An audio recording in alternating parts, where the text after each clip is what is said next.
गाजियाबाद के घंटाघर रामलीला मैदान में सोमवार को हिंदू आत्मरक्षा जागरण रैली का आयोजन हुआ। इस मौके पर मंचासीन आध्यात्मिक गुरु पवन सेना ने कहा कि भगवान सभी जातियों के एक हैं, तो हम क्यों बंट रहे हैं। वक्त आ गया है, अब हिंदू समाज को आपसी भेदभाव भुलाकर एक होना होगा। जहां भी हिंदू समाज अल्पसंख्यक है और संगठित नहीं है, वहां वह अत्याचार का शिकार हो रहा है। रैली में दुधेश्वरनाथ मठ मंदिर के महंत नारायणगिरी ने हिंदू समाज को एकजुट रहने का संदेश दिया। नारायणगिरी ने कहा कि एकता में ही बल है। रैली में हिंदू समाज से काफी संख्या में लोग मौजूद रहे, भारत माता के जयकारे लगाए। सांसद अतुल गर्ग ने कहा कि हिंदू संगठन की शक्ति को पहचाने और एक हों। सब लोग तिलक लगाएं, कलावा बांधे। जब 20% एक हैं तो 80% भी एक होने चाहिए। रैली में संत समाज और सिख व अन्य पंथ के गुरु भी शामिल हुए। 11 बजे रैली निकाली गई। रैली रामलीला मैदान से शुरू होकर नवयुग मार्केट पहुंचकर संपन्न हुई। रैली में हिंदू समाज एक हो जैसे नारे जोश भरते रहे। हिंदू स्वयं सुरक्षा संघ से सुबोध गर्ग, अनिल सावरिया, गौरव गर्ग, राम अवतार जिंदल, RK गोयल, सुनील पाशा, शीतल चौधरी, प्रवीण आदि मौजूद रहे। माता की मंच पर उपस्थित हम हमारे श्री महंत जी पूजनीय नारायणगिरी जी महाराज और हमारे प्रतिनिधि सांसद श्री अतुल जी और 2 नाम प्रमुख मैंने लिए, बाकी सभी उनमें समाहित ऐसा मान लेते हैं। और यहाँ उपस्थित सभी गणमान्य लोग और मेरे बहुत प्रिय पत्रकार बंधु, जब भी हम हिंदुत्व की बात करते हैं तो 2-3 चीजों की बात हमें जरूर करनी चाहिए और चीजें ध्यान रखनी चाहिए। पहली चीज, अगर हम ये समझते हैं कि हिंदुओं के खिलाफ एक आंदोलन केवल भारत में चल रहा है तो ये गलत है। हिंदुओं के खिलाफ, सनातन संस्कृति के खिलाफ ये आंदोलन आधुनिक रूप में अमेरिका से शुरू हुआ था। 20 यूनिवर्सिटीज वहां पर इकट्ठी हुई थी और 20 यूनिवर्सिटीज ने बहुत ओपनली कहा था इस बात को कि पूरे विश्व हिंदुत्व का समूल विनाश होना चाहिए। 20 ऐसी यूनिवर्सिटीज वहां इकट्ठी हुई थी। आज 350 बामुश्किल 350 हिंदू परिवार रह गए। हिंदू और सिख दोनों एक ही है और तो ये कुल 350 परिवार रह गए अफगानिस्तान में। बांग्लादेश के सरकारी आंकड़े भले ही कुछ कहते हो, लेकिन आज भी तय बात यह है कि 67 जिलों में से 47 जिले लगभग हिंदू भाई बहन हमारे ऐसे हैं जो वहां पर लगातार अटैक झेल रहे हैं। पाकिस्तान की हालत किसी से छिपी नहीं है। अब हमें करना क्या है, ये ध्यान रखना होगा। सबसे पहले जिस चीज का ध्यान रखना होगा वो यहाँ पे एक होने की आवश्यकता है। केंद्र में मोदी जी हैं, अमित जी हैं, उत्तर प्रदेश के भीतर हमारे माननीय योगी जी हैं, अपने भीतर की जातियों को तोड़ चुके हैं या तोड़ सकते हैं।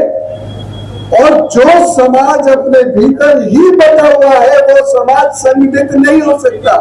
वो संगठित होकर कभी संघर्ष नहीं करेगा। संघर्ष करेगा भी तो उसके संघर्ष में भेद पैदा हो जाएगा और उसको तोड़ देना बहुत सरल हो जाएगा। जातियों में बाकी भी मजहब बटे हुए हैं, लेकिन वो कभी पता नहीं लगने देते। हमारे यहाँ जातियां पहले आ जाती हैं और उसके बाद फिर हम अपने आप को हिंदू कहते हैं। जिस वक्त हमने अपने आप को हिंदू कह दिया उस वक्त ये जाति भेद बिल्कुल समाप्त होना चाहिए। और हम लोग यदि ईश्वर पर विश्वास करते हैं तो ईश्वर बड़ा और छोटा कैसे हो सकता है। जब हम ये कहते हैं कि ईश्वर मनुष्य के भीतर है तो कोई ईश्वर मनुष्य की जाति से प्रभावित कैसे हो सकता है, जन्म से प्रभावित कैसे हो सकता है। क्या कृष्ण उच्च जाति के अलग है, क्या कृष्ण दूसरी जातियों के अलग है। जब ऐसा भेद है नहीं तो हम ये भेद करने वाले कौन होते हैं। तो सबसे पहले तो ये बात। दूसरी चीज अनुशासन। देखिए, कहीं कहीं आपको राजनीति से भी दूर जाना होगा। क्योंकि अनुशासन के बिना आप सोचे कि सम्मिलित होकर कुछ विशेष कर देंगे, ये संभव ही नहीं है। मैंने बहुत सारे आंदोलन भी देखे हैं, मैंने फौज को भी करीब से देखा है, मैंने दूसरे देश के इतिहासों को भी देखा है। तो आप हमेशा याद रखिए, अनुशासन बहुत महत्वपूर्ण है। और जो तीसरी बात हमारे पूजनीय श्रीमान जी ने कही थी यहाँ पर कि हमें हथियार चलाना आना चाहिए, हमें वीर होना होगा, हमें डटकर मुकाबला करना होगा। क्योंकि मुकाबला अगर आप ये सोचते हैं आपके केवल गली मोहल्ले के मुसलमान भाइयों से है, ये गलत है। मैं आपको आंकड़ा देता हूं, 24-25 तारीख में लगभग 40,000 किलोग्राम RDX बांग्लादेश क्यों पहुंचा? इसका प्रयोग कहां होगा? और पाकिस्तान से ये पहुंच रहा है सामान, इसका प्रयोग कहां होने वाला है?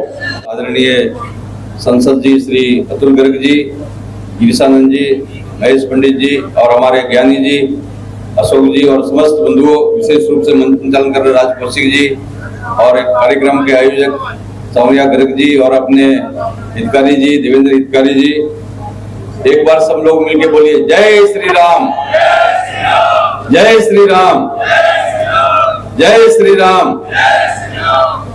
देखिए, आप विशेष रूप से हमारे बांग्लादेश में स्थिति है, अपने संसद महोदय जी ने बोला कि भाई यहाँ भारत में कोई भी दूसरा लोग बोलने के लिए तैयार नहीं है, जो विपक्ष वाले हैं, जो मुसलमान हैं। मैं ये बोलता हूँ कि आपके घर के आसपास में आपके भी बहुत से मुसलमानों से संबंध होंगे और बहुत से लोगों को व्यवहार में मुसलमानों से संबंध रखना भी पड़ता है, कोई व्यापारी दृष्टि से भी और कुछ अपने काम के लिए भी। आपका कहीं पर कोई बढ़ाई का काम कर रहा है, कोई पुताई का काम कर रहा है, बहुत से मुसलमान आपके घर में भी काम कर रहे होंगे। परंतु उसमें क्या है कि आप हमेशा से लापरवाह के रूप में, हमेशा से आपके पास में जब कोई ऐसा आता है, मान लीजिए कि कोई मुसलमान खड़ा है और आप कभी मुसलमान की बुराई करने लगो तो दो लोग बोलेंगे नहीं नहीं जी मुसलमान तो अच्छे होते हैं, तो उसको देखते ही आपका सुर बदल जाता है। तो इसमें एक विशेष रूप से आप सबसे आग्रह करना चाहता हूँ कि बांग्लादेश की स्थिति क्या हुई। मुझे अपना पता है कि जो आपका कश्मीर के अंदर में, मैं आपका 80 से 84 तक में कश्मीर में था और मैं अमरनाथ का पुजारी था, जहाँ श्रीनगर में लाल चौक है, लाल चौक के पास में बड़चा चौक है, वहां पर अपने जितने भी हिंदू होते थे वो सब, मान लीजिए कि हम लोग यात्रा जो 181 किलोमीटर की यात्रा होती थी अमरनाथ छड़ी यात्रा, तो यात्रा भी जो है अब जाती नहीं, हेलीकॉप्टर से जाता है छड़ी यात्रा, एक तरफ से बंद हो गया है।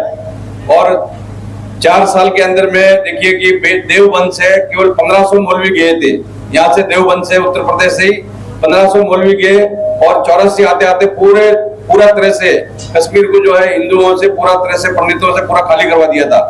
तो ये एक आप सब लोग को इस बात को मानना है, मानना पड़ेगा कि जो आपका बहुत से बहू बेटियों के साथ में बहुत सी घटनाएं, दुर्घटना होती है, उसका जिम्मेदार आप स्वयं भी है। अपने घर में कोई भी काम करने वाला है, कोई भी आप है कहीं फल लेने जाते हैं या सब्जी लेने जाते हैं, तो उसको भी आप कोई वाच नहीं करते हैं, कोई उसका परिचय पत्र नहीं पूछते हैं। आपके घर में कोई पुताई करने वाला आता है, मान लीजिए कोई जो है कोई लकड़ी का काम, कोई बढ़ाई का काम करने वाला आता है, कोई आपका सफाई करने वाला आता है, आप कभी भी उनका वाच नहीं करते। उनका जरूरी है, जैसे बांग्लादेश में 30,000 हिंदुओं को जो है काट दिया गया। और हम एक आपको एक बहुत बड़ा उदाहरण देते हैं कि जब हम लोग जो है कश्मीर में थे, एक महाराज जी जो हमेशा भंडारा करते रहते थे, वो ईश्वरानंद जी नाम थे, तो हमने बोला कि महाराज ये भंडारा जो है अपने हिंदू लोगों को करना चाहिए। बोले नहीं जी, जीव की सेवा है, आत्मा का सेवा है। उस रूप में जब अपना सन 84 में दंगा उधर हुआ, सबसे बहुत मारकाट हुआ, तो सबसे पहले महाराज जी को मार दिया उन लोगों ने। तो ये कभी किसी का मित्र नहीं होने वाले हैं, आपका कभी साथी नहीं होने वाले हैं। तो इसीलिए जो है आपको इसमें ध्यान विशेष रूप से इसमें रखना है कि जो भी आपके आसपास में, जो अभी बहुत भारत के अंदर में क्या गाजियाबाद के भी आसपास में बहुत सी घटना हो गया है और होते भी रहेंगे, आप जब तक सावधान नहीं रहेंगे, आपके हमको ये सावधान रहना है, क्योंकि हर बंधु का उनसे संबंध है। आप ये नहीं कह सकते कि भाई नकार दें, इतना संख्या में मुसलमान है उनको समुद्र में डुबा दें, उनको भी अपने साथ रखना है।